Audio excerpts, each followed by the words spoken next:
వార్తా రచన విధి విధానాలు దాని గురించి మనం మాట్లాడుకుంటాం. వార్త రాయటము అన్నదానికి మనం చేసే ఏ పనికైనా సరే కొన్ని పారామీటర్స్, కొన్ని పద్ధతులు, కొన్ని విధానాలు ఉంటాయి.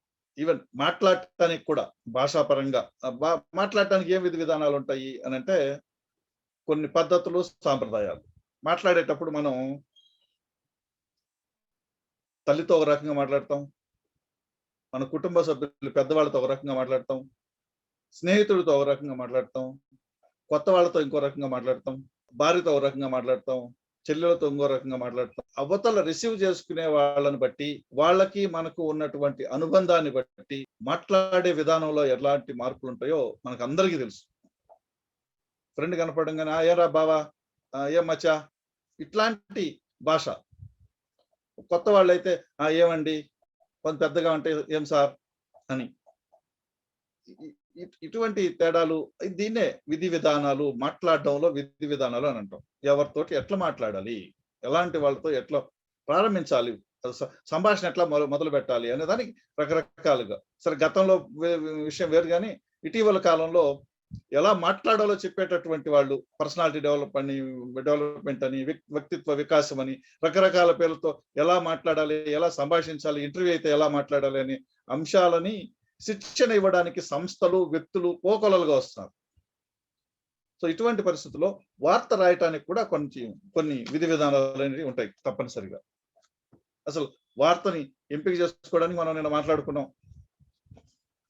రాసేటప్పుడు మధ్యలో దిలీప్ సార్ చెప్పారు, తిరగేసిన త్రిభుజాకారం, పిరమిడ్ అనేటటువంటి అంశాలు.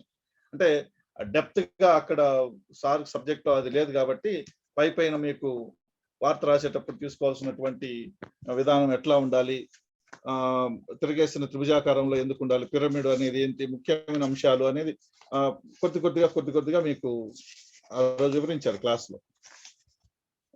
అయితే ఇప్పుడు మనకి పూర్తిగా వార్తకు సంబంధించిందే కాబట్టి వార్తలు, వార్తా కథనాలు, పత్రికలు, మ్యాగజైన్లు, వార్తలు, వార్తా కథనాలు రాయడం. ఓకే, ఆ టాపిక్ లో ఉంది, సిలబస్ లో కూడా దిలీప్ గారు చెప్పారు మీకు. అయినా సరే ఇప్పుడు మనం ఆ వార్తని రాసేటటువంటి విధి విధానాలు ఏంటి అనేది పరిశీలిస్తే, మొట్టమొదటగా వార్త రాయడానికి మొదలు వార్త రాయడము, చిత్రకారుడు ఎట్లయితే ఒక చిత్రాన్ని చిత్రిస్తాడో, ఒక శిల్పి ఒక బండరాయి నుంచి ఒక శిల్పాన్ని ఎట్లయితే మలుస్తాడో, ఎట్లయితే శిల్పాన్ని చెక్కుతాడో, ఆ రకంగా వార్తని కూడా మనం చెయ్యాలి. అంటే అంత ప్రాధాన్యమైనటువంటిది ఒక వర్ణ చిత్రం, ఒక అద్భుతమైనటువంటి ఒక శిల్పం. ఆ రకంగా వార్త కూడా ఒక స్వరూపం. అంటే పత్రికలో వంపులొంపులుగా, సొంపులుగా ఉంటుందని కాదు, కనిపించేటటువంటి బాహ్య రూపం కాదు, అంతర్గతంగా వార్తకు ఉండాల్సినటువంటి అంశం ఎట్లా ఉండాలి అనేది. తిరిగేసిన త్రిభుజం అంటే పైన వెడల్పు కానీ చిన్న కిందకు వచ్చేటువంటి కొసగా మనము టైప్ చేస్తామా? కాదు కదా. పత్రికలో అది 2 కాలాలో, 3 కాలాలో, 4 కాలాలో, 8 కాలాలో ఎట్లా ఉన్నా సరే దాని అంతర్గతంగా ఉండాల్సినటువంటి అంశం ఏంటి అంటే పైన, అంటే ప్రారంభంలో అత్యంత ముఖ్యమైన విషయాలు, దాన్ని లీడ్ అని అంటాం. దాని గురించి మళ్ళీ వస్తాం. అయితే ఒక సమావేశానికి వెళ్తాం, అక్కడ వాళ్ళు మాట్లాడుతూ ఉంటారు. అది మున్సిపల్ సమావేశం కావచ్చు, మండల సమావేశం కావచ్చు, లేదంటే ఒక రాజకీయ పార్టీకి సంబంధించినటువంటి సమావేశం కావచ్చు, ఏదైనా కావచ్చు, లేదా ఒక ఆధ్యాత్మికమైన అంశం కావచ్చు, ఒక పుస్తకావిష్కరణ కావచ్చు, ఇంకోటి ఎలాంటి సమావేశానికైనా వెళ్తాం. వాళ్ళు మాట్లాడుతుంటారు, మనం ముఖ్యమైన అంశాలు రాసుకుంటాం, వస్తాం. వచ్చి కూర్చున్న తర్వాత అప్పుడు ఆలోచన చేయడం మొదలు పెట్టుకుంటాం. మాట్లాడుతున్నప్పుడే, రాసుకుంటున్నప్పుడే మనం ఏది ముఖ్యమైన అంశం అనేది పక్కన కొంచెంగా గుర్తుగా పెట్టుకుంటూ ఉండాలి. సమావేశం ముగిసిన కొన్ని సెకండ్లకి మన థాట్ స్టార్ట్ అవ్వాలి. ఈ వార్తని ఎలా ప్రజెంట్ చేయాలి.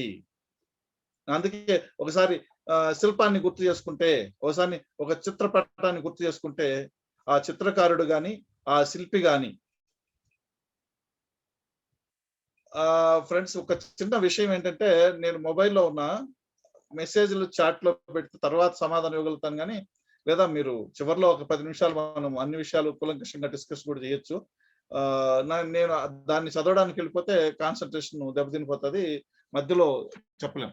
అంటే ఏ వార్తకి ఇన్ని కాలాల్లోనే నిబంధన ఎందుకు ఉంటుంది అనేది కూడా చెప్తాం, టాపిక్ లో వస్తుంది. ఒక చిత్రకారుడు ఏ రకంగా ఆలోచిస్తాడు అంటే తన మనోఫలకం మీద, తన మనసులో ఆ చిత్రం రూపురేఖలు ఎలా ఉండాలి, ఎక్కడ ఏముండాలి అనేది ఒక నిర్ధారణకు వచ్చి తన మనోఫలకం పైన ఆ చిత్రాన్ని చిత్రించుకుంటాడు మనసులో. ఆ మనసులో నుంచి ఉంచే చెయ్యి ఆడుతూ ఉంటుంది. అట్లాగే ఒక కొండ నుంచి తెచ్చినటువంటి బండరాయిని ఒక శిలలాగా మిలిచేటప్పుడు ఆ శిల్పి చేసేది కూడా అదే. మనసులో ఆ శిల్పాన్ని ఊహించుకుంటాడు. ఆ శిల్పం రూపురేఖలు ఎలా ఉండాలో అనేది ఒక నిర్ధారణకు వస్తాడు. అప్పుడు ఆ పనిని ప్రారంభిస్తాడు. అందుకనే క్రమక్రమంగా మొలుస్తూ వస్తే అది అద్భుతమైనటువంటి ఒక శిల్పం, సౌందర్యంగా ఉండేటటువంటి శిల్పం, ఆకర్షణీయంగా ఉండేటటువంటి శిల్పం, ఆకట్టుకునేలాగా హృదయంగా ఆ చిత్రం గాని ఆ శిల్పం గాని రూపొందుతుంది. సో అదే రకంగా సమావేశం ముగిసిన క్షణాల నుంచి మనం ఈ వార్తని ప్రజెంట్ చేయాల్సిన తీరు ఎలా ఉండాలి, ఏది ప్రధాన వాక్యం, ఏది లీడు, ఏది తర్వాత అనేటటువంటి ఆలోచన వస్తే ఆ ఆలోచనకు ఒక రూపు వస్తుంది. ఆ రూపు వచ్చిన కొన్ని నిమిషాల్లో ఆ వార్తకు సంబంధించినటువంటి స్వరూపం మన మనసులో స్థిరంగా ఏర్పడిపోతుంది. ప్రారంభిస్తే చకచక వెళ్ళిపోతా ఉంటుంది. పదాలు, వాక్యాలు అలా అలవోకగా వెళ్ళిపోతుంది. ఫ్రెండ్స్, ఇక్కడ గుర్తుపెట్టుకోవాల్సింది ఏంటంటే ఏది రాసినా సరే రాయడం పూర్తి కాగానే ఒక్కసారి చదువుకోవటం, మనం నోట్ చేసుకున్న పాయింట్స్ ని ఒక్కసారి తిరగేయటం, ఇది ఎట్లయితే వార్తలో వాస్తవం ఉందా లేదా అని క్రాస్ చెక్ చేసుకుంటామో ఆ రకంగా మనం రాయాల్సినటువంటి లేదా అక్కడ జరిగినటువంటి అక్కడ చెప్పినటువంటి అంశాలన్నీ మనం ఇక్కడ వార్తలో పొందుపరిచామా లేదా, ఆ విషయాలన్నీ ఇక్కడ మనం ఇచ్చామా లేదా, ఈ వార్త చదివితే పాఠకులకు ఏమైనా, మనమే ఫస్ట్ రీడర్ కావాలి, రీడర్ లాగా చదవాలి, రాసిన వాళ్ళ లాగా కాదు, విలేకరుగా కాదు. చదివితే అందులో ఏమైనా సందేహాలు వస్తున్నాయా, అసంపూర్ణమైనటువంటి సమాచారం ఏమైనా ఉందా, లేదా దీనికి మరింత వివరాలు ఏమైనా అవసరం ఉన్నాయా అనే కోణంలో ఆ ఆలోచనతోటి, ఆ రకమైనటువంటి దృష్టితోటి ఆ రాసినటువంటి వార్తను చదువుతూ వస్తే ఎక్కడైనా అనుమానాలు వస్తే అక్కడ ఒక చిన్న అండర్లైన్, అంటే ఇప్పుడు మీరు రాయడం లేదు, కంపోజ్ చేస్తారు, టైప్ చేస్తారు, even then we can modify to bold గా పెట్టుకోవచ్చు. అనుమానం ఉండే వాక్యాలను బోల్డ్ చేసి పెట్టుకొని పూర్తయిన తర్వాత అక్కడ ఏం చేయాలి, ఏం వివరణ ఇవ్వాలి, ఎలా మార్పులు చేర్పులు చేయాలనేది చేసుకోవచ్చు. ఏదో ఒక ఇండికేషన్, ఎవరికి ఇష్టమైనటువంటి ఇండికేషన్ వాళ్ళు, కొంతమంది కలర్ చేసుకుంటారు, కొంతమంది బోల్డ్ చేస్తారు, కొంతమంది ఇటాలిక్స్ లాగా, అంటే నార్మల్ అక్షరాలకి కొంత మార్పు, అంటే ఇక్కడ ఏదో చేయాలి అనేటువంటి పూర్తయిన తర్వాత చేయడానికి. సో ఈ రకమైనటువంటి దృష్టి అది ఒక కళాఖండం లాగా, అదొక శిల్పం లాగా భావించుకోవాలి, వర్ణ చిత్రం అనిపించాలి ఆ రకంగా రాయటం అన్నది. ఎందుకు మళ్ళీ మనకి అన్ని వస్తాయి, ఏ విధంగా రాస్తే ఆ విధంగా ఉంటది అని. సో ఇది చూడటం. తర్వాత మనం ఈ ఆసక్తిదాయకంగా ఉందా లేదా, ఆసక్తికరంగా ఉంటేనే వార్తకు విలువ ఉంటుంది, వాస్తవం అనే పునాది మీద నిలబడితేనే ఆ వార్తకి విశ్వసనీయత ఉంటుంది. తర్వాత సమగ్రంగా రాయటం, అంటే ఇప్పుడే మనం మాట్లాడాం, అన్ని అంశాలు ఆ వార్తలో ఉండాల్సినటువంటి సమాచారం మొత్తం ఉందా లేదా, అన్ని విషయాలని పొందుపరిచామా లేదా, గణాంకాలు ఏమైనటువంటి ఖచ్చితంగా ఉన్నాయా లేవా అనేటటువంటిది చెక్ చేసుకొని సంపూర్ణంగా వివరాలు ఉన్నాయి అని సంతృప్తి వ్యక్తం కావటం అనేది సమగ్రంగా ఉండటం. తర్వాత సంక్షిప్తత, అంటే మనం ఒక సమావేశానికి పోతే వాళ్ళు ప్రతి సభ్యుడు మాట్లాడింది రాస్తే, మనం మొన్న పేజీల గురించి ఎవరో ప్రస్తావిస్తే ఒక 50 పేజీలు వచ్చింది ఒక రోజు అని చెప్పారు చూడు. ఆ రకంగా రోజు 50-60 పేజీలు వేయాలి, అడ్వర్టైజ్మెంట్ పక్కన పెట్టి.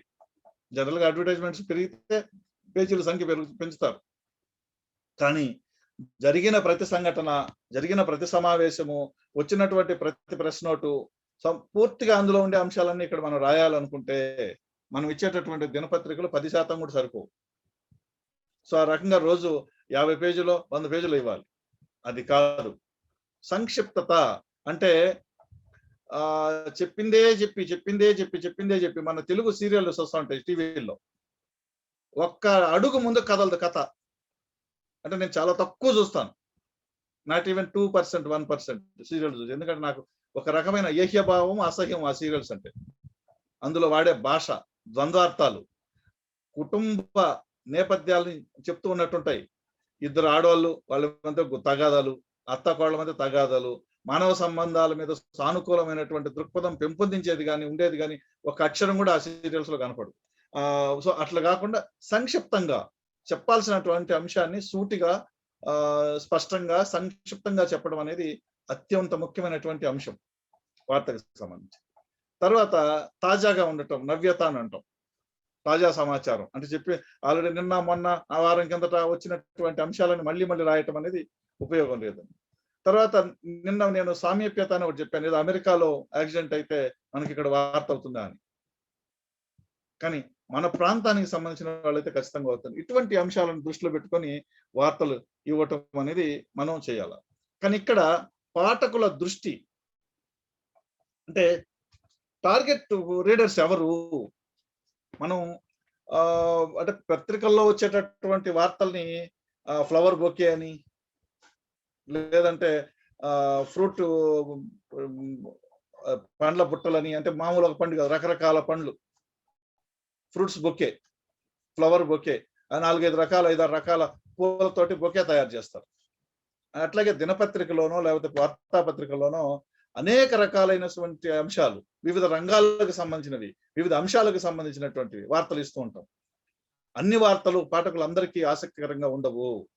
కానీ మనం రాసే వార్త, అది ఏ వార్తను కానీ, ఈ వార్తకి ఏ సెక్షన్, ఏ వర్గానికి సంబంధించినటువంటి పాఠకులు ఈ వార్తని ఇష్టపడతారు, ఈ వార్త అంటే ఆసక్తి చూపుతారు, ఈ వార్త అంటే చదవడానికి మొగ్గు చూపుతారు అనేటటువంటి అంశాన్ని ఖచ్చితంగా దృష్టిలో పెట్టుకోవాలి. అంటే భిన్న రంగాలకు సంబంధించినటువంటి, భిన్న వర్గాలకు సంబంధించినటువంటి, భిన్న స్థాయిల్లో ఉండేవాళ్ళు, అది సామాజిక ఆర్థిక స్థాయిలో భిన్నంగా ఉండేటటువంటి రకరకాల పాఠకులు మనకుంటారు కాబట్టి, ప్లస్ ఉద్యోగులు, నిరుద్యోగులు, ఉపాధ్యాయులు, విద్యార్థులు, యువకులు, మహిళలు, అందులో మళ్ళా లోకో భిన్న రుచి అని ఒక్కొక్కరికి ఒక్కొక్క రకమైనటువంటి ఆసక్తి ఉంటుంది.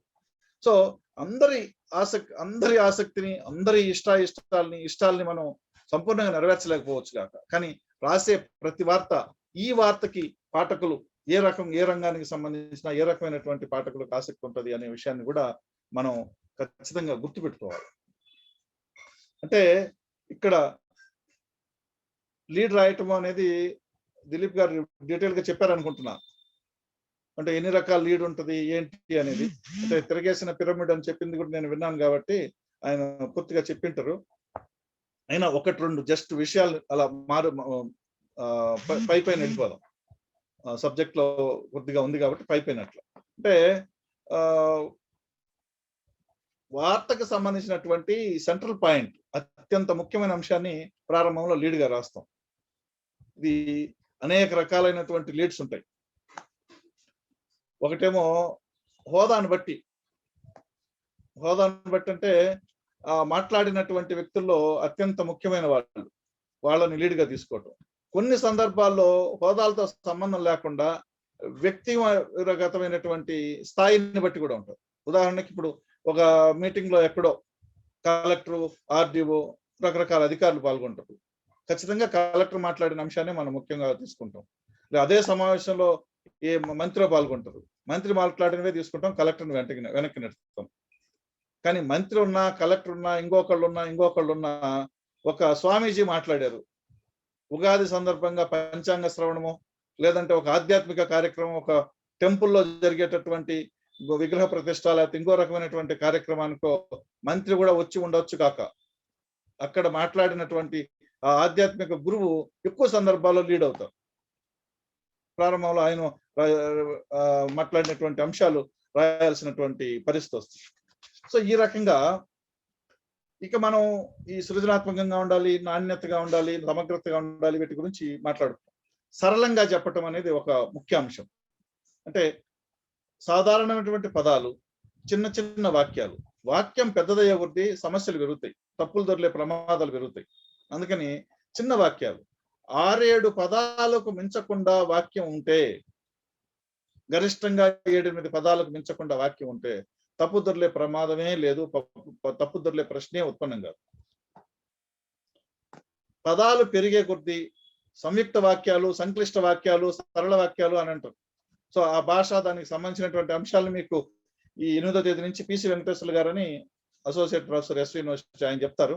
బట్ నేను అటువైపుకి వెళ్ళను. కానీ బట్ వాక్యాలు చిన్నవిగా ఉంటే, సరళంగా ఉంటే తప్పులు దొరికే ప్రమాదం తక్కువ. అందుకని సరళంగా, సాధారణంగా మాట్లాడుకునేటటువంటి అంశాలనే ప్రస్తావించటం. తర్వాత ఏకవచన ప్రయోగాలు రాస్తా ఉంటాం మనం కొంతమంది. ఈ ఏకవచన ప్రయోగాలు లేకుండా చూసుకోవాలి.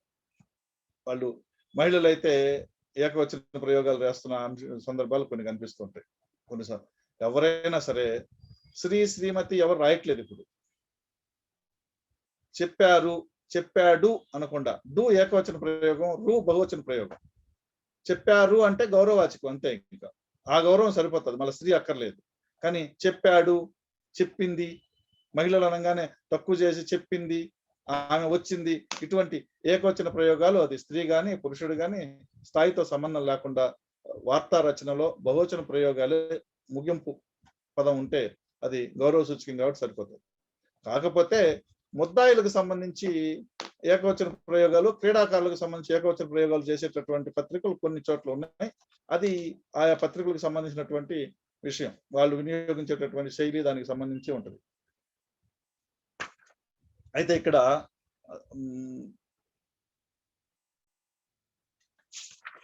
రాసే సమయంలో మనం కొన్ని విషయాలు గుర్తుపెట్టుకోవాలి అని అంటే,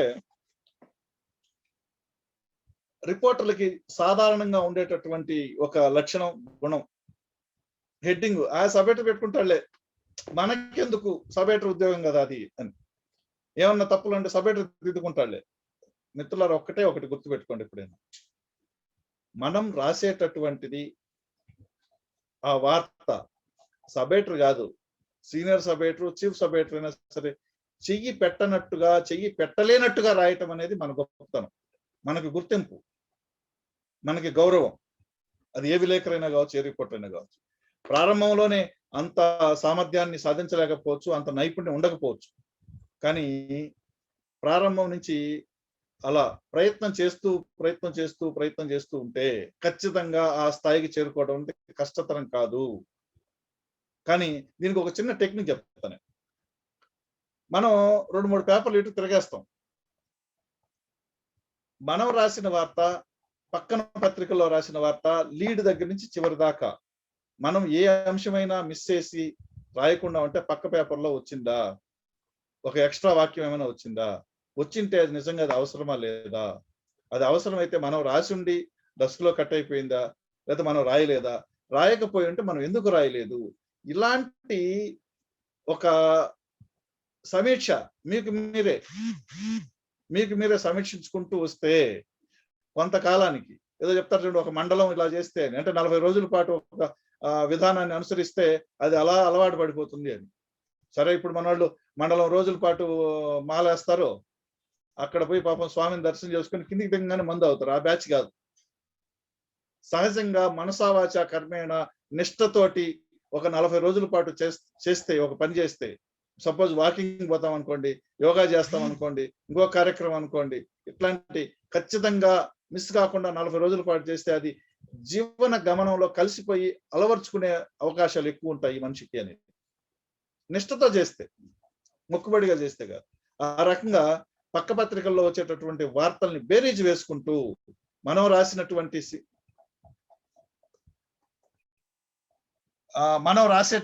అంశాలు, పక్క వాళ్ళు రాసేటటువంటి అంశాలు కరెక్ట్ గా ఉన్నాయా లేవా, మనం ఏమన్నా మిస్ అయ్యామా, తక్కువ రాసామా అనేటటువంటిది గమనించుకోవటం. అంతేగాని సబ్-ఎడిటర్ దిద్దుకుంటాడు లేనటువంటి అభిప్రాయాన్ని, భావాన్ని పొరపాటు కూడా పెట్టుకోకండి. ఖచ్చితంగా అది మన తిరోగమనానికి దోహదం చేస్తారు తప్ప పురోగమనానికి కాదు.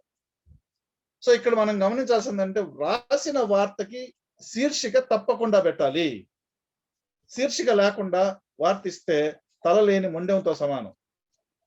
మీరు ఫ్యాక్షన్ ఏరియాస్ లో కొంచెం కసిగుద్ది జరిగేటటువంటివి, రకరకాల హత్యలు జరుగుతూ ఉంటాయి ఫ్యాక్షన్ లో. ఫ్యాక్షన్ అనగానే మళ్ళీ రాయలసీమ అనుకోకండి, దుర్మార్గం అది. కృష్ణా జిల్లాలో ఫ్యాక్షన్ ఉంది, గుంటూరు జిల్లాలో ఫ్యాక్షన్ ఉంది, హైదరాబాద్ ప్రాంతంలో ఉంది. ఎక్కడ ఇదేమి అతీతమేం కాదు, మిగతా వాళ్ళు ఏమో సచ్చిలూరు కాదు. రాయలసీమ సంస్కృతి అని రాసినటువంటి పత్రికలు ఉన్నాయి. దరిద్రం. సంస్కృతి అంటే అర్థం తెలుసుకోవాలా. సంస్కృతి అంటే అత్యధికమైనటువంటి ప్రజలు ఆచరించే సాంప్రదాయము. ఒకవేళ రాయలసీమ ఫ్యాక్షన్ అనుకున్నా ఆ పాపులేషన్ లో అక్కడున్న జనాభాలో 0.1%, నాట్ ఈవెన్ 1%, 0.1% ఆ ఫ్యాక్షన్ ఆ రక్కసి కోరల్లో ఉండేటటువంటి వాళ్ళు. అంత మాత్రాన అది అక్కడ సంస్కృతి అవ్వదు. సో సరే, ఇప్పుడు తగ్గింది కానీ ఆ రకంగా రాయడం కూడా. గతంలో ఇట్లా కూడా రాసేవాళ్ళు. సో శిరస్సు లేకుండా ఉంటే, ఎక్కడైనా హత్య జరిగినా సరే కేవలం బాడీ దొరికితే తల దొరకకపోతే ఐడెంటిఫై చేయలేరు. అందుకని వార్తకి ఖచ్చితంగా శీర్షిక రాయడం అనేది మొదటి డే 1 నుంచి అలవర్చుకోండి. కానీ శీర్షిక రాసి వార్త రాయడం మొదలు పెట్టదు. ఎందుకంటే మన రాతంతా ఆ శీర్షిక చుట్టూనే, ఆ పదాల చుట్టూ తిరుగుతూ ఉంటాం. వార్త సంపూర్ణమైన తర్వాత ఒక్కసారి చదువుతాం కదా, చదివిన తర్వాత ఒక నిర్ణయానికి వచ్చి దానికి ఏ శీర్షిక అయితే ఆకట్టుకునేట్టుగా ఉంటుంది, పాఠకుడు వార్త చదవడానికి ఆసక్తి చూపించేటట్టుగా ఉంటది, ఏ శీర్షిక అయితే అందులో ఉండేటటువంటి సమాచారాన్ని తెలియజేసేటట్టుగా ఉంటది అనేటటువంటి ఆలోచించి ఆ రకమైనటువంటి శీర్షిక పెట్టాలి. తర్వాత వాక్యాలు చిన్నవిగా ఉండటం. ఇందాక చెప్పాను నేను, అది చాలా ఇంపార్టెంట్, వాక్యాలు చిన్నవిగా రాయటం అని. తర్వాత ఎలా ప్రారంభించాలి వార్తని, లీడ్ అని చెప్పారు కదా, మళ్ళా ఎలా ప్రారంభించాలి ఏంది అని అనకండి. లీడ్ లో కూడా కొంతమందికి ఆదివారం సాయంత్రం టౌన్ హాల్లో జరిగిన సమావేశంలో అని మొదలు పెడతారు. ఆదివారము, బుధవారము, లేకపోతే ఈ రోజు, లేకపోతే సెప్టెంబర్ 5వ తేదీ, అక్టోబర్ 5వ తేదీ సాయంత్రం జరిగిన సమావేశం. ఇట్లాంటి తేదీలు, రోజులు, ఊర్ల పేర్లు, ఇటువంటి వాటితోటి వాక్యాన్ని ప్రారంభించొద్దు. తొలి వాక్యాల్ని అక్కడ జరిగినటువంటి అంశానికి సంబంధించిన అతి ముఖ్యమైన విషయాలతో ప్రారంభించాలి. అదొకటి మనం గుర్తుపెట్టుకోవాలి. తర్వాత ఇంకొంతమంది ఇంకో దురలవాటు ఉంటుంది. ఒక కార్యక్రమంలో 15 మంది 20 మంది ప్రేక్షకులు ఉంటే అందులో 10 మంది పేర్లు మనం పేపర్లో రాస్తాం. పేర్ల కోసం వార్త రాయకండి. ముఖ్యమైన వాళ్ళు 3, 4, 5 వాళ్ళు అయిన తర్వాత తదితరులతో ముగించేయాలి. పాల్గొన్న వాళ్ళందరి పేర్లు రాయడం అనేది సాధ్యం కాదు. వేదిక మీద ఉన్నటువంటి వాళ్ళు, వేదిక మీద కూడా కొన్ని సమావేశాలు ఒక 15 మంది 20 మందిని కూర్చోబెడతా ఉంటారు. సాధ్యమయ్యే పనే కాదు అది. ఆ 20 మంది పేర్లు రాస్తే ఏ పాఠకుడు విసుగు చెందకుండా అన్ని పేర్లు చదవడు. అది అందుకని తదితరులలో తోసేయటమే, మొహమాటానికి పోకూడదు. ఒక చిన్న మాట చెప్తాను. ఇక్కడ కూడా ప్రాధాన్యాన్ని బట్టి వ్యక్తులకి వార్తలు ప్రాధాన్యం ఇవ్వాలి. వాళ్ళ హోదాలను బట్టి, వాళ్ళకు మాట్లాడినటువంటి అంశాలను బట్టి. ఒక చిన్న ఉదాహరణ చెప్తాను. తాతారావు గారని, బహుశా ఇప్పుడు ఆయన ఉన్నారు లేరు నాకు లేదు, ఈ మధ్య టచ్ లో లేము, 10-15 ఏళ్ల నుంచి. ఆయన ఇండియన్ ఎక్స్ప్రెస్, ఆంధ్రప్రభ, తిరుపతిలో ఉండేవారు. పెద్ద ఆయన, మన చైర్మన్ గారికి బాగా తెలుసు. ఆయనకి ఒక అది మంచి కానీ దురలవాటు కానీ ఏదైనా కావచ్చు కాక, పెద్ద వయసులో పెద్దవాడు, బాగా ఎయిర్పోర్ట్కి వస్తారు. తిరుపతి అని అంటే విలేకరులకి ఎయిర్పోర్ట్ కనీసం వారానికి 2 సార్లు వెళ్లాల్సి ఉంటుంది. వివిఐపీలు వస్తూ ఉంటారు. వాళ్ళని ఆ రిసీవ్ చేసుకోవడాలు, అక్కడ జరిగే గొడవలు, ఇవే పెద్ద వార్తలు కాబట్టి అక్కడికి ఆయన కూడా వస్తారు. లాంజ్ లో కూర్చొని ఉంటాం. విఐపీ రాకముందే జర్నలిస్టులు అందరూ పోయి ఆయనకి, తాతారావు గారు నమస్కారం సార్, తాతారావు గారు నమస్తే సార్, తాతారావు గారు బాగున్నారా అంటే, ఇట్లా అడిగిన వాళ్ళ పేర్లన్నీ మరుసటి రోజు పేపర్లో వస్తాయి. మంత్రి కూడా కావచ్చు కాక ఈయన పలకించకుండా నేరుగా లోపలికి పోతే ఆయన పేరు రాదు అని తిరుపతిలో ఉండే జర్నలిస్ట్ సర్కిల్లో ఒక టాక్. అంటే నన్ను పలకరిస్తే కదా అన్న ధోరణిలో ఉంటుంది. నిజానికి అది అందులో నిజమెంత అబద్ధం ఎంత అనేది నేను చెప్పలేను, కానీ ఒక రకమైనటువంటి ఆయన పెద్ద ఆయన మీద యంగ్స్టర్స్ వేసుకునేటటువంటి జోకులు. ప్రభలో కొన్ని పేర్లు ఎక్కువ రాస్తే సార్ని చాలా మంది పలకరించినట్టున్నాను నేను ఎయిర్పోర్ట్ లో అని చెప్పి అనేవాడు. సో అట్లా పేర్ల కోసం రాయదు. తర్వాత ఆంగ్ల పదాలు, ఇంగ్లీష్ పదాలు, ఇంటి పేరు ఇనిషియల్ రాగానే ఎన్ అంటే ఎన్ అని ఇంగ్లీష్ లో రాయటం, ఇది చేస్తా ఉంటాం. ఇటువంటివి సంపూర్ణంగా పరిహరించాలి. ఎలాంటి పరిస్థితుల్లోనూ రాయద్దు. తర్వాత భాషకు సంబంధించినటువంటి పాఠ్యాంశాల్లో ఈ విషయం కూడా చెప్తారు, కానీ ఒక వాక్యంలో ఒకే పదం 2 సార్లు రాకుండా మనం ఖచ్చితమైన జాగ్రత్త తీసుకోవాలా. ఒక వాక్యంలో ఒకే పదం 2 సార్లు రాకుండా చూసుకోవాలా. మీరు ఒకసారి రాసిన తర్వాత చదువుకోండి కావాలంటే. తర్వాత 2 క్రియలు రాస్తారు ఎక్కువ మంది. చెప్పడం జరిగింది. మనోళ్ళు మాట్లాడేటప్పుడు మామూలుగా కూర్చొని మాట్లాడతారు కానీ వేదిక మీదకి వెళ్ళంగానే నాయకులు గాని, సుమారైన చోటమాట గాని, ఈవెన్ అధికారులు కూడా ముఖ్యమంత్రి అన్ని మండలాల్లోనూ టీకాలు వేయించాలని చెప్పడం జరిగింది. ఈ చెప్పడము క్రియే, జరిగింది క్రియే. 2 క్రియలు. 2 క్రియలు రాయకూడదు. ఒకే పదాన్ని 2 సార్లు రాయకూడదు. ఈ ప్రాథమికమైనటువంటి జాగ్రత్త. దీన్ని మనం ఖచ్చితంగా చూసుకోవాలా. ఇంకా ఆంగ్ల పదాలు లేకుండా ఉండటం. ఇక ముఖ్యమైనది ఏంటంటే రంకు, డొంకు, బొంకు ఇట్లాంటి కొన్ని పదాలు వస్తూ ఉంటాయి. అంటే బూతు అర్థం ధ్వనిస్తుంది వాటిల్లో. అవి రాయకుండా ఉండాలి. ఏంటంటే చెప్పడంకు అని రాస్తారు. వెంకటాపురంకు, వెంకటాపురానికి అని రాయాలి. రంకు, బొంకు అనేది మండలంగా, కరువు మండలంగా ప్రకటించారు. ఈ లంగా అనే మాటని కొంత న్యూనత రకమైనటువంటి అర్థంలో వాడుతూ ఉంటారు. లంగాగాడు అని కొన్ని ప్రాంతాల్లో. సో అందుకని సపోజ్ వెంకటగిరిని కరువు మండలంగా అని రాయడం బదులు వెంకటగిరిని కరువు ప్రాంతంగా ప్రకటించారు. లేదా వెంకటగిరి మండలాన్ని, అంటే మొత్తం ప్రాంతాన్ని కాకుండా ఒక మండలాన్ని ప్రకటించినప్పుడు ఎలా రాయాలంటే స్పష్టత ఉండాలి. వెంకటగిరి మండలాన్ని కరువు ప్రాంతంగా ప్రకటించారు. వెంకటగిరిని కరువు మండలంగా రాయకుండా. సో ఈ రకమైనటువంటి స్వల్పమైన మార్పులతోటి మనం కొన్ని ఇబ్బందికరమైనటువంటిది. ఛార్జీల పెంపుకు నిర్ణయం తీసుకున్నారు అని రాయకూడదు. పెంపునకు లేదా ఛార్జీలు పెంచాలని నిర్ణయించారు. అంటే అక్కడ మనం చదివేటప్పుడు అంటే ఆ దృష్టితో ఎందుకు అని అంటే మనకి టైప్ చేసేటప్పుడైనా ఇంకో సందర్భంలో అయినా టైపికల్ మిస్టేక్స్ లేదంటే ఒక రకమైన స్పేస్ ఎక్స్ట్రా రావటం 2 అక్షరాల మధ్యలో ఎక్కడైనా ఏ ప్రమాదకరమైన ఏదో చిన్న తప్పిదం వల్ల జరిగినా అక్కడ వేరే అర్థాలు స్ఫురించకుండా స్పష్టత ఉండేటట్టుగా జాగ్రత్త పడడం అనేది వార్తలు రాసేటప్పుడు తీసుకోవాల్సినటువంటి జాగ్రత్తలు. వీటితో పాటు మరికొన్ని విషయాలను కూడా మనం గమనిస్తే మనం నవ్యత అనేది ఒక మాట చెప్పుకున్నాం. అందుకని ఈ వార్తలో కొత్తగా మనం ఏమైనా చెప్తున్నామా, ఏం చెప్తున్నాం అనే ప్రశ్న మనం వేసుకొని దాని సమాధానం అందులో ఉంటే అప్పుడు మాత్రమే వార్త రాయాలి. అదే లేదనుకోండి, మనకే సంతృప్తి కలగలేదు అనుకోండి, ఇంక మనం రాయడం అనవసరం, వృధా, స్పేస్ వేస్ట్. అట్లాగే ఆసక్తి, ఇందాక నేను చెప్పాను ఏ రకమైన ఏ రంగానికి సంబంధించిన ఏ వర్గానికి సంబంధించిన పాఠకులు అని, అది ఒకటి ఖచ్చితమైనటువంటి అంశంగా దృష్టిలో పెట్టుకోవాలి. తర్వాత ఇంకా మనం చెప్పాల్సినటువంటి విషయాలు ఇవి. చెప్తున్నటువంటి విషయాలు ఎవరికైనా వ్యక్తిగతంగా ఇబ్బంది కలిగించేటట్టుగా ఉన్నాయా, లేదా అవాస్తవాలు ఏమైనా ఇందులోకి జొరబడ్డాయా అనే విషయాన్ని కూడా మనం సరిచూసుకోవాలి. ఒకవేళ ఎవరికైనా ఇబ్బంది కలిగించేటట్టు ఉంటే ప్రజా ప్రయోజనం ఉన్నప్పుడు ఎక్కడ రాజీ పడాల్సిన పని లేదు. కానీ న్యాయపరమైన చిక్కులు రాకుండా తామరాకు మీద నీటి గుట్టలాగా రాయడం అనేది ఒకటి అలవర్చుకోవాలి. తప్పు చేసింటాడు కానీ ఆధారం మన దగ్గర ఉండదు, కానీ లోకం కోడై వస్తూ ఉంటది. అక్కడ పాఠకుల ప్రజా ప్రయోజనం ఉంటది, సామాజిక ప్రయోజనం ఉంటది, ఖచ్చితంగా రాయాలా.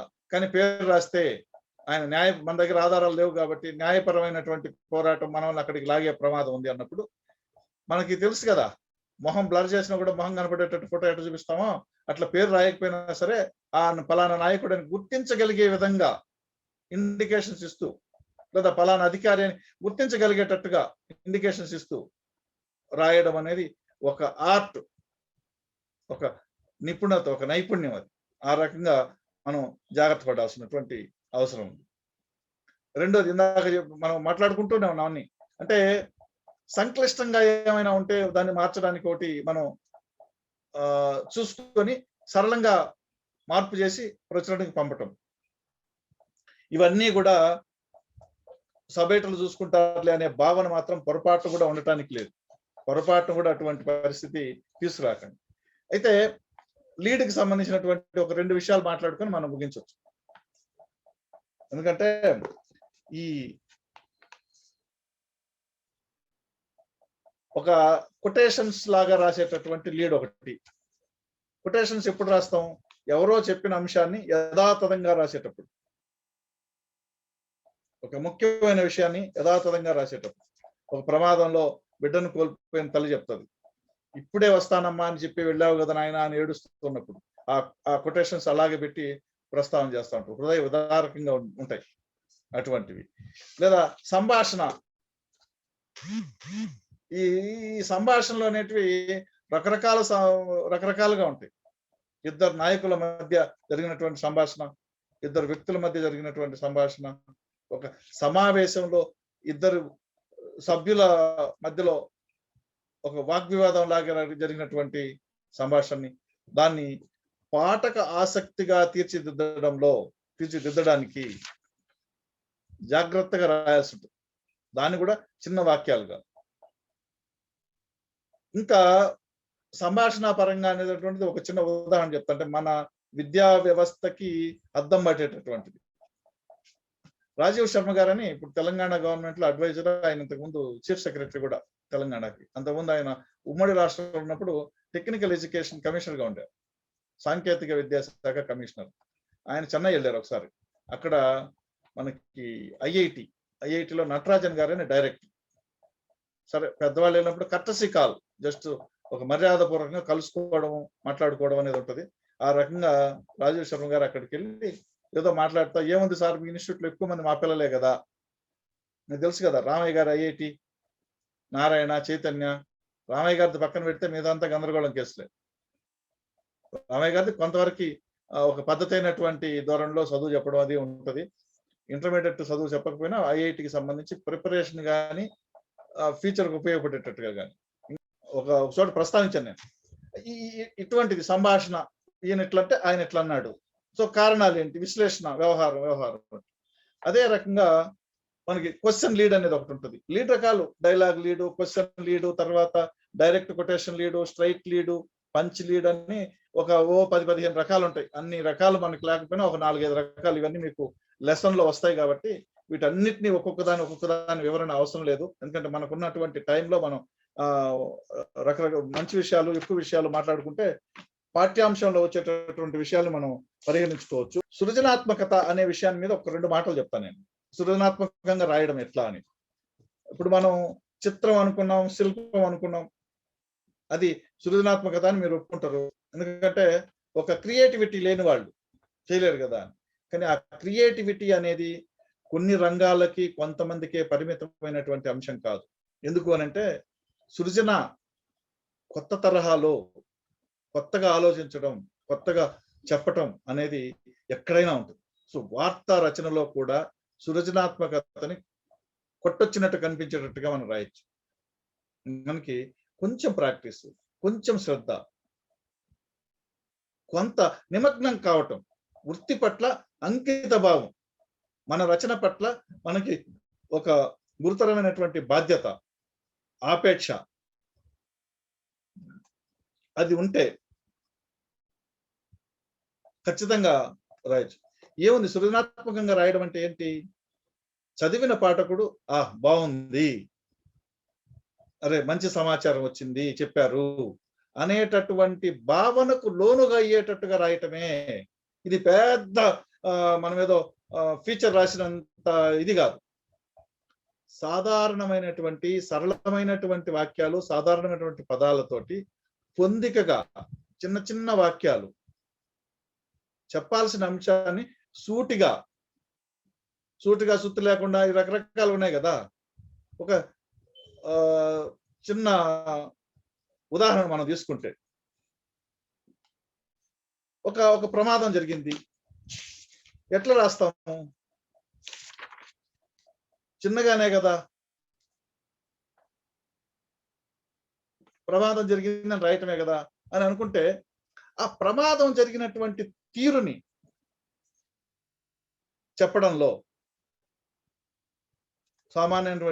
సాధారణమైనటువంటి పదాలు, అటువైపు నుంచి వస్తున్న ఇటువైపు నుంచి వస్తున్న వాహనాల గురించి, అవి ఏ రకంగా ప్రమాదం జరిగిందనే దాని గురించి, ప్రమాదంలో చోటు చేసుకున్న విపత్కర పరిస్థితి గురించి, అంత అంటే ఇది మనం వర్ణించబోయి మీకు ఒక చిన్న వార్త చదివినిస్తుంది. ఉత్తరాంధ్ర మెట్ట ప్రాంతాలకు త్రాగు సాగు అవసరాల నిమిత్తం వివిధ ప్రాజెక్టుల నుండి సుమారు 8,000 ఎకరాలకు నీరు అందించు నిమిత్తం 7,140 కోట్లకు పరిపాలనానుమతి ప్రభుత్వం అనుమతించింది. దీనికి సంబంధించిన ఉత్తర్వులు 1-2 రోజుల్లో జారీ కానున్నాయని నీటిపారుదల శాఖ మంత్రులు చెప్పారు. అంటే జానారెడ్డి గారు మాట్లాడినట్టు ఉంటది. జానారెడ్డి గారు మాట్లాడేటప్పుడు మీరు అప్పుడప్పుడు టీవీలో చూసి ఉంటారు. కామాలు పులు స్టాపులు లేకుండా 10 నిమిషాల పాటు ఏకబిగిన మాట్లాడగలిగినటువంటి మహనీయుడు ఆయన. ఎవ్వడికి ఏమి అర్థం కాదు. అంతే ఇక్కడ కూడా చూడండి, ఉత్తరాంధ్ర మెట్ట ప్రాంతాలకు త్రాగునీరు సాగునీరు అవసరాల నిమిత్తం వివిధ ప్రాజెక్టుల నుండి సుమారు 8,000 ఎకరాలకు నీరు అందించే నిమిత్తం 7,140 కోట్ల రూపాయలకు పరిపాలనా అనుమతి ప్రభుత్వం అనుమతించిందని, దీనికి సంబంధించిన ఉత్తర్వులు 1-2 రోజుల్లో జారీ కానున్నాయని ఫలానా మంత్రి చెప్పారు. దాన్ని చిన్న వాక్యాలుగా ఎలా ఉత్తరాంధ్ర మెట్ట ప్రాంతాలకు త్రాగునీరు అని రాయడంలో మనం తాగునీరు సాగునీటి అవసరాలు తీర్చేందుకు, త్రాగునీటి అవసరాలు సాగునీటి అవసరాలు అని రాసిన పదమే రాజక్కర్లేదు. అందుకని ఇక్కడ గమనించండి, ఉత్తరాంధ్ర మెట్ట ప్రాంతాలకు సాగునీటి అవసరాలు తీర్చేందుకు ప్రతిపాదించిన వివిధ ప్రాజెక్టులకు పరిపాలనా అనుమతి లభించినట్టు లేదా పరిపాలనా అనుమతి ఇచ్చినట్టుగా మంత్రి పలానా అని చెప్పారు.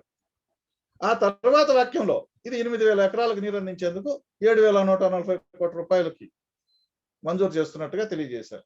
అంటే ఎంత బాగుంది. మొదలుపెట్టి ఉత్తరాంధ్రలో మొదలుపెట్టి మనం తిరుపతి దాకా లేదా నెల్లూరు దాకా వాక్యం రాసుకుంటూ వస్తే ఆ ముందు ఏముందో మర్చిపోయేటటువంటి పరిస్థితి. నిన్న దిలీప్ గారు చెప్పారు చూడండి, రేడియోలో చెప్పినటువంటి వ్యక్తి పేరు మధ్య మధ్యలో ప్రస్తావించకపోతే 4-5 వాక్యాలు ఒకసారి ఎవరు చెప్పారు ఎవరు వెళ్ళారు అనే అనుమానం వస్తుంది.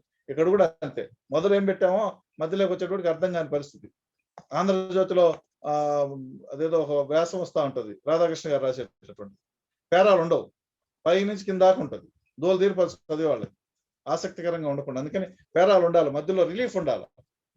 సో ఆ రకంగా మనం రాసేటప్పుడు చిన్న చిన్న వాక్యాలు పొందికైనటువంటి పదాలతో రాయటమే సృజనాత్మకంగా రాయటం. అంతేగా మనకి రంగులు అద్దాల్సిన పని లేదు, ఇంకొకటి అవసరం లేదు.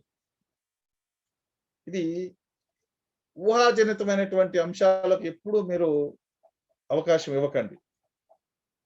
అంటే వార్త రాసేటప్పుడు గుర్తు పెట్టుకోవాల్సినటువంటి విధి విధానాలు ఎన్ని ఉన్నాయో మీరు ఒకసారి వెనక్కి వెళ్ళి ఆలోచించండి. తాజాగా ఉండాలి, సమగ్రంగా ఉండాలి, సృజనాత్మకంగా ఉండాలి, తర్వాత ఆసక్తికరంగా ఉండాలి, సరళంగా ఉండాలి, సామీప్యత ఉండాలి. వీటన్నిటితో పాటు ఏకవచన ప్రయోగాలు వాడకూడదు. తర్వాత ఒకే వాక్యంలో ఒకే పదాన్ని 2 సార్లు వచ్చేట రాకుండా జాగ్రత్త పడాలి. 2 క్రియలు రాయకూడదు. ఎన్ని ఉన్నాయి చూడండి వార్త రాయడానికి తీసుకోవాల్సినటువంటి జాగ్రత్తలు. వీటన్నిటిని గుర్తు పెట్టుకొని ఖచ్చితంగా నియమంగా రాసిన తర్వాత ఒకసారి చదవాలి. తర్వాత శీర్షిక ఖచ్చితంగా రాయాలి.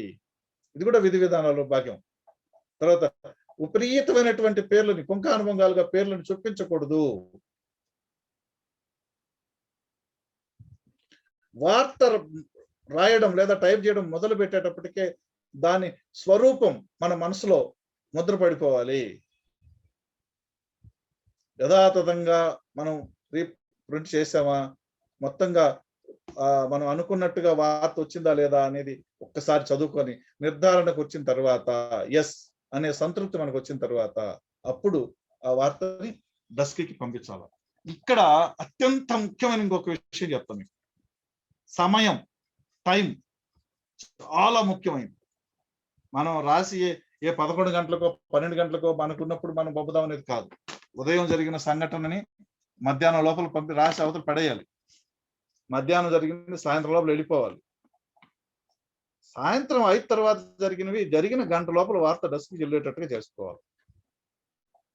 అప్పుడు మాత్రమే మన వార్తని మనం ఇచ్చినటువంటి నిండుదనం అలాగే ఉండేటట్టుగా కొన్ని మెరుగులతోటి వార్త వస్తుంది.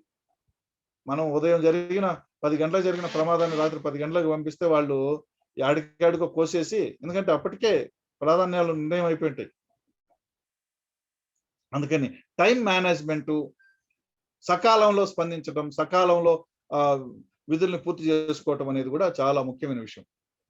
ఇది వార్తా రచన, అందులో తీసుకోవాల్సినటువంటి జాగ్రత్తలు.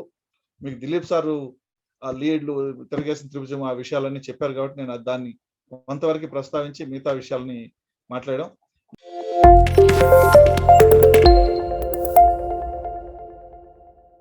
ఈ వార్తలకి లీడ్స్ హెడ్డింగ్ లేకుండా వార్తలు ఇచ్చే ఇన్ఫర్మేషన్ మంచి ఇన్ఫర్మేషన్ ఇచ్చారు సార్.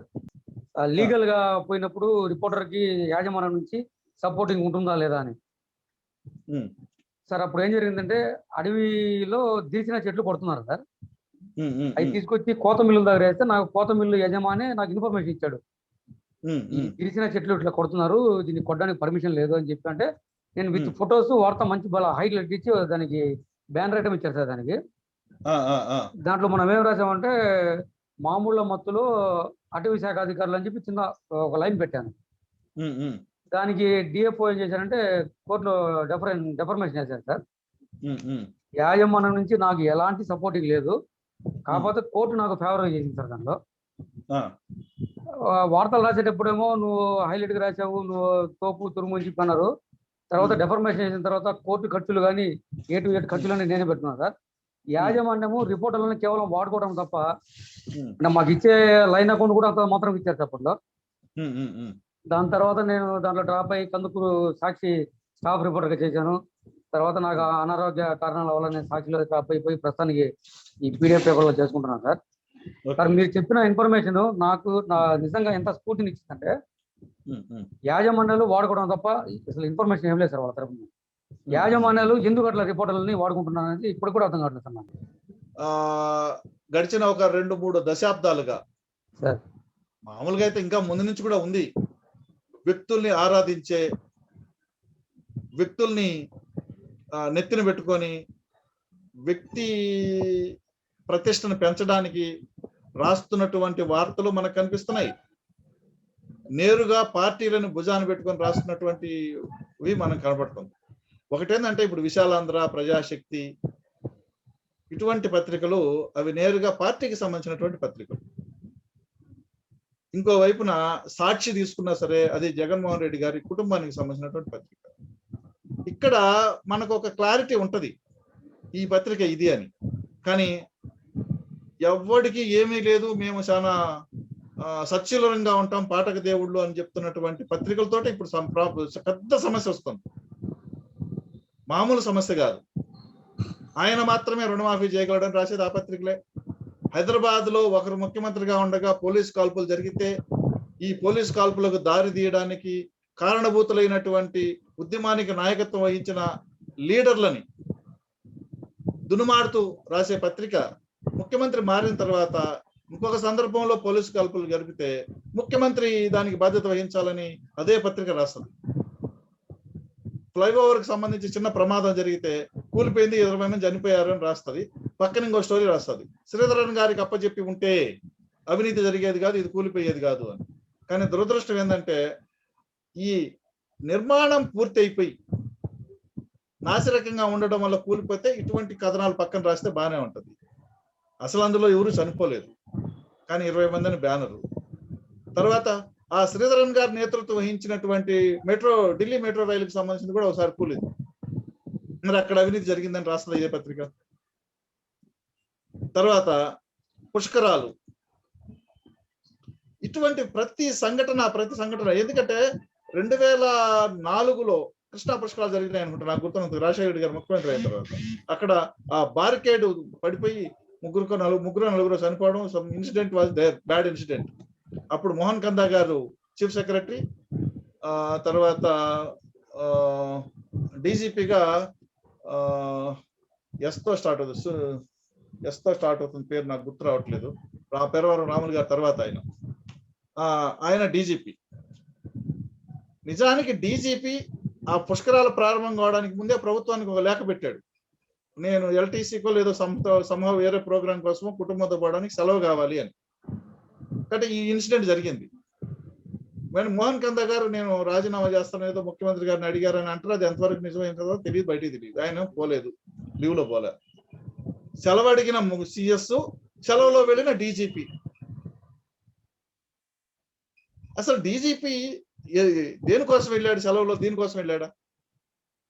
ఇది మొదటి పేజీలో వార్త అండి.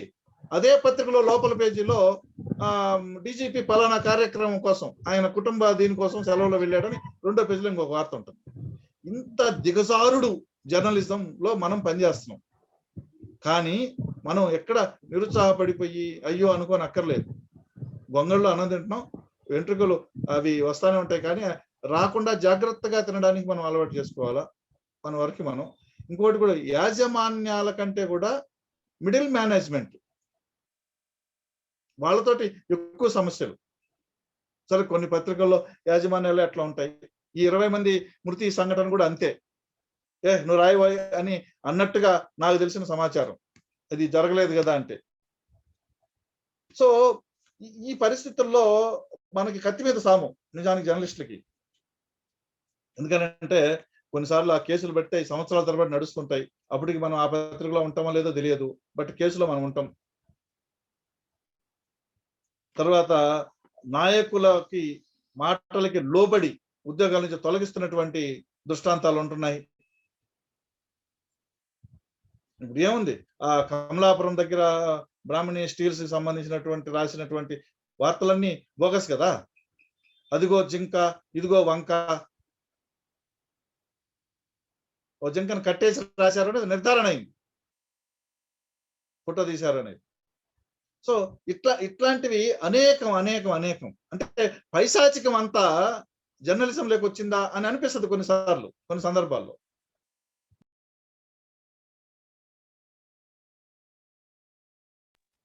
ఎవరి కోసం, ఇందుకోసం, ఎలా అనేటటువంటి, in spite of all this hurdles మనం పని చేసుకుంటూ పోక తప్పదు. ఈ రంగాన్ని ఏమన్నా బాగుపరిచే రోజులు భవిష్యత్తులో వస్తాయో అనేటువంటి ఆశాహ దృక్పథంతో మనం కొనసాగాల్సిందే. ఇప్పుడు కొన్ని సందర్భాల్లో ఈ లీగల్ కేసులకు సంబంధించినటువంటి సందర్భాల్లో, ఇంకో సందర్భాల్లో యాజమాన్యాలు అండగా నిలబడుతున్నటువంటి సందర్భాలు కొన్నిసార్లు ఉంటున్నాయి, కొన్నిసార్లు ఉండట్లేదు. కొన్ని సందర్భాల్లో మనం అక్కడి నుంచి వెళ్ళిపోతాం. ఇట్లా రకరకాల కారణాలు అవి ఉంటున్నాయి నిజానికి. దానికి ఇవన్నీ ఏంటంటే మిడిల్ మేనేజ్మెంట్ లో ఉన్న, ఇది డెస్క్ ఇన్ఛార్జీలు కావచ్చు, నెట్వర్క్ ఇన్ఛార్జీలు కావచ్చు, ఇంకొకరు కావచ్చు, వాళ్ళు కూడా కొంత చొరవ తీసుకుంటే ఇటువంటి సమస్య తీవ్రత కొంత తగ్గే అవకాశం ఉంటుంది. రైట్, ఇంకేమైనా? దిలీప్ గారు ఆల్రెడీ లైన్ లో ఉన్నారు.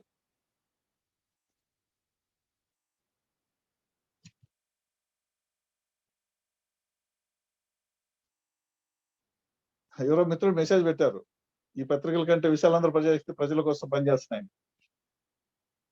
అంటే ఆ పత్రికల్లో వచ్చేటటువంటి వార్తల్ని మనం అర్థం చేసుకోగలుగుతాం. విశాలాంధ్రలో సిపిఐకి అగ్రతాంబూలం ఇచ్చి రాసుకోవటం, ప్రజాశక్తిలో సిపిఎంకి ఇచ్చి రాసుకోవటం, ఆ సిపిఐని కొంచెం నెక్స్ట్ స్టేజ్ లో సెకండ్ కి తీసుకొచ్చే ప్రజాశక్తి వార్తలు, సిపిఎం ని సెకండ్ కి తీసుకొచ్చేటటువంటి విశాలాంధ్ర వార్తలు మనం గమనిస్తే మనకు అర్థమైపోతుంది. కానీ వాళ్ళు జనరల్ గా వేరే రకమైనటువంటి విషయాల దగ్గర వాళ్ళకేమి అటువంటివి ఏమి లేకుండా ఉంటాయి. కానీ దుర్మార్గం అంతా పాఠక దేవుళ్ళు, ప్రజల పక్షాన ఉంటున్నాం, సమాజం కోసం కృషి చేస్తున్నాం, సమాజాన్ని ఉద్ధరించడానికే పత్రికలు, ఛానల్స్ పెడుతున్నాం అని చెప్పే వాళ్ళతో సమస్య అంతా ఏం లేదు సార్. ఇప్పుడు దీనిలో వచ్చేసి సార్, ఒక అధికారిని ఇంటర్వ్యూ చేయాలన్నప్పుడు ఎలా రాయాలి, తర్వాత ఒక వార్త రాసేటప్పుడు ప్రశ్నార్థకం గుర్తు, తర్వాత ఆశ్చర్యం గుర్తుకు ఎలా వాడాలి, ఎందుకోసం వాడతాము, తర్వాత వివిధ పత్రికల్లో వచ్చిన కాలమ్స్ లో అంతర్జాతీయ వార్త, ఒక ఫర్ ఎగ్జాంపుల్ గా ఏదన్నా పత్రికలో జాతీయ వార్త కావచ్చు, రాష్ట్రీయ వార్త కావచ్చు, జిల్లా వార్త కావచ్చు, ఫర్ ఎగ్జాంపుల్ గా ఎలా రాయాలి, ఎలా రాయకూడదు మెయిన్ గా సార్ అనేది విషయం. తర్వాత కార్పొరేట్ స్థాయిలో, మున్సిపాలిటీలో అధికారుల యొక్క వర్షన్ కూడా తర్వాత ఎలా అనేది కొంత వివరణ సార్. Okay, right. ఇప్పుడు ఏం లేదు మిత్రమా సార్, ఒకటి ఆశ్చర్యార్థము క్వశ్చన్ మార్కు ఎప్పుడు పెడతారు, ఎలా పెడతారు అనేటటువంటిది మీరు అడిగిన మొదటి ప్రశ్న. అవునవును అంటే నిర్ధారణ కానీ, సార్, సంపూర్ణంగా నిర్ధారణ కానీ అంబిక్విటీ ఉన్నటువంటి సందర్భాలు కొన్ని ఉంటాయి. అంటే మున్సిపల్ కమిషనర్ బదిలీ అవుతాడు అనేటటువంటి అనధికారికంగా మనకు తెలుస్తుంది. అవును. కానీ అది అసలు వార్తేనా, బదిలీ కాకముందే రాయడం అవసరమా అనేటటువంటి చర్చ పక్కన పెడితే, ఇప్పుడు సార్. రాస్తున్నాం కాబట్టి బదిలీ అని క్వెషన్ మార్క్ పెడతాం ఓకే.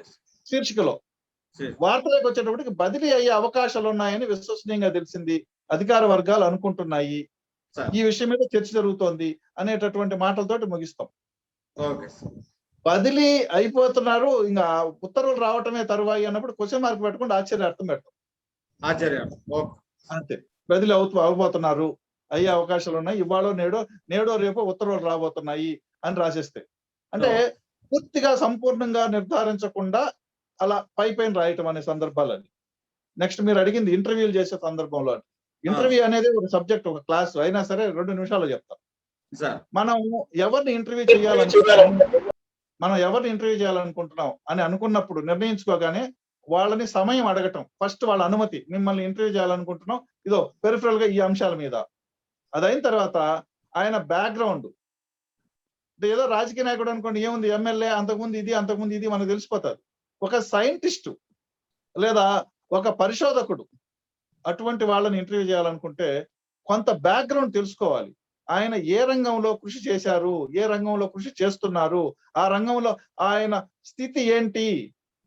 దేశంలో ఓ 10 మంది ఆ రంగంలో ఉంటే ఈయన ఏ స్థానంలో నిలబడతారు? ఆ రంగం వల్ల సమాజానికి వనగూరుతున్నటువంటి ప్రయోజనాలేంటి? అనేటటువంటి తెర వెనుక నేపథ్యంలో ఉండేటటువంటి అంశాలని, ఆ రంగంలో ఆయన చేసినటువంటి కృషి ఎంత గొప్పది? దానివల్ల వనగూరినటువంటి ప్రయోజనాలేని అనే అంశాలని మనం దృష్టిలో పెట్టుకొని ప్రశ్నలు తయారు చేసుకొని, ఆ ప్రశ్నని అడుగుతూ ఇంటర్వ్యూ రాసే ముందు ఆ వ్యక్తి గురించి కూడా ఒక 4 వాక్యాలు రాయాలి. ఆయన నేపథ్యం గురించి 4 వాక్యాలు రాయాలి. ప్రశ్న అడిగేటప్పుడు చాలా స్పష్టంగాను, సూటిగాను, చిన్నవిగాను, సంక్షిప్తంగాను ఉండాల. ప్రశ్న ఇక్కడి నుంచి అంటే నెల్లూరు నుంచి విశాఖపట్నం దాకా ప్రశ్న ఉండి ఆయన సమాధానం అవునండి అన్నట్టు ఉండకూడదు. మీరు నదుల కాలుష్యం లేకుండా పోవడం గురించి లోతుగా పరిశోధనలు చేశారని, మీరు చెప్పినట్టుగా పథకాలను రూపొందిస్తే నదుల్లో కాలుష్యం తగ్గే అవకాశం ఉందని అంటున్నారు. నిజమేనా? అంటే నిజమే అంటాడు. అది కాదు. ప్రశ్న చాలా చిన్నదిగా, నదుల కాలుష్యాన్ని తగ్గించటానికి మీరిచ్చే సూచన ఏంటి? లేదా మీరు చేసిన పరిశోధన ఏ రకంగా ఉపయోగపడుతుంది?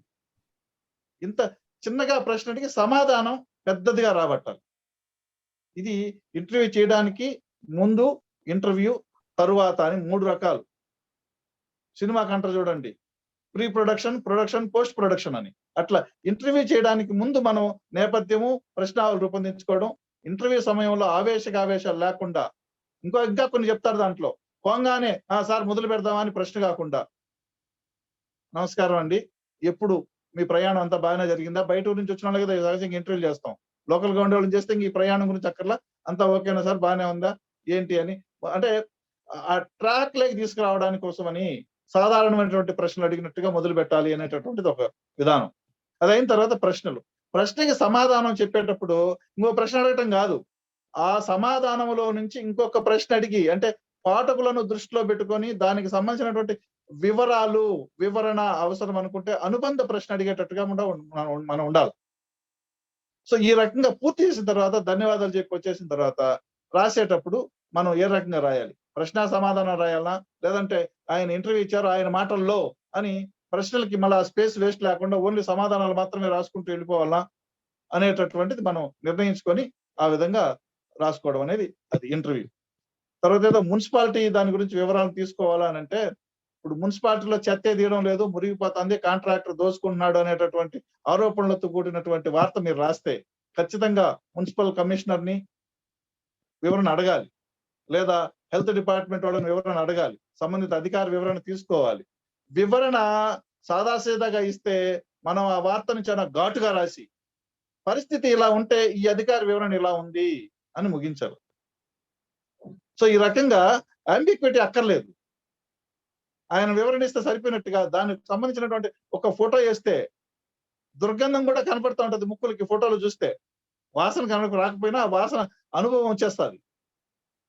సో అందుకని ఈ విధంగా మనకొక క్లారిటీ ఏం చెప్పాలి? పాఠకులకు ఏం చెప్పాలి అనేది.